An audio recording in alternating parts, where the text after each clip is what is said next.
A team from Operation Blessing based out of Virginia Beach is in Mexico this midday. As 10 on your side's Kagan Hughes reports, they're there to lend a helping hand to flood victims.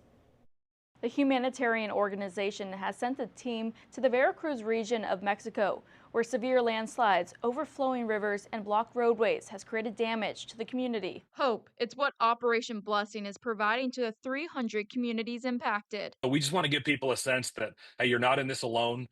There is hope coming. There's relief in the immediate, and we'll be there for the long haul as well to kind of help you get back on your feet as the waters begin to recede. The Global Disaster Response Team is assessing damage, providing hot meals and clean water, and medical aid to flood victims. That first in is so important because, as you can imagine, if you're sitting in your home and suddenly these floodwaters rise, you've got kids, you are literally hopeless. You don't know what tomorrow holds for you. 64 people reported dead, dozens are missing, and many have lost their homes or are displaced.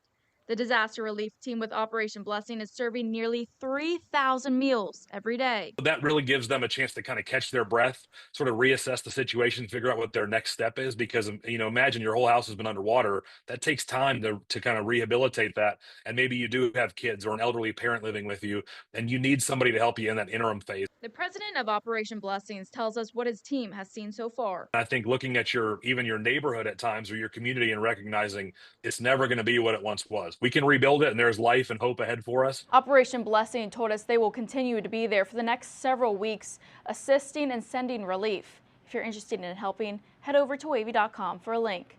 Kagan Hughes, on your side.